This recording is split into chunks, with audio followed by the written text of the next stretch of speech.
আসসালামু আলাইকুম ওয়া রাহমাতুল্লাহি ওয়া বারাকাতুহু। আশা করি সবাই ভালো আছেন। তো আজ কিছু অ্যালার্জির মেডিসিন নিয়ে আলোচনা করব। অ্যালার্জি বিভিন্ন কোয়ালিটির হয়। তো আজ নাকের অ্যালার্জি নিয়ে কিছু আলোচনা করব।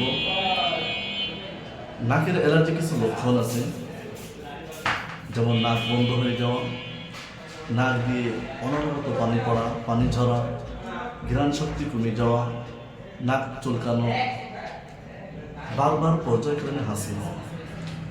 এই জাতীয় লক্ষণ যদি কারোর থাকে তাহলে আমরা বুঝে নেব যে আমাদের নাকে অ্যালার্জি আছে। তো এই নাকের অ্যালার্জির জন্য এই নাকের অ্যালার্জি থেকে কীভাবে আমরা পরিত্রাণ পাইতে পারি? তো আমরা কিছু হোমিও মেডিসিন দিই। এই মেডিসিনগুলো যদি কেউ সেবন করে নিয়মিত, তো আশা করি এই নাকের অ্যালার্জি থেকে পরিত্রাণ পাবে ইনশাআল্লাহ। তাহলে যাওয়া যাক কী কী মেডিসিন সেবন করলে নাকের অ্যালার্জি থেকে পরিত্রাণ পাবে।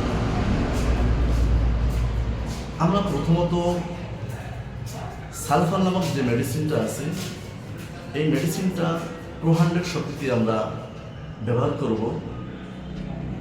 দিনে 2 বার, খাওয়ার 30 মিনিট পূর্বেই আমরা 2 ফোঁটা মেডিসিন জিহ্বায় দিব। তৃতীয় যে মেডিসিনটা সেবন করব সেটা হলো এলিয়ম সিফা 200। এই মেডিসিনটাও আমরা দিনে 2 বার ব্যবহার করব, খাওয়ার 30 মিনিট পূর্বে। তৃতীয় যে মেডিসিনটা ব্যবহার করব সেই মেডিসিনটার নাম হলো হিস্টোমিনিয়াম 200। এই মেডিসিনটাও যদি আমরা দিনে 2 বার সেবন করি, পাশাপাশি বায়োকেমিক মেডিসিন নেপটোমিওর 12, এই মেডিসিনটা যদি আমরা এই হোমিও মেডিসিনের সাথে আমরা যদি ব্যবহার করি, এইভাবে যে পর্যায়ক্রমে আমরা যদি 3 মাস যদি আমরা কী করি ব্যবহার করি, তো আশা করা যায় ভালো একটা আমরা রেজাল্ট পাবো এবং অ্যালার্জি থেকে আমরা চিরমুক্ত হব ইনশাআল্লাহ। তো আজ এ পর্যন্তই।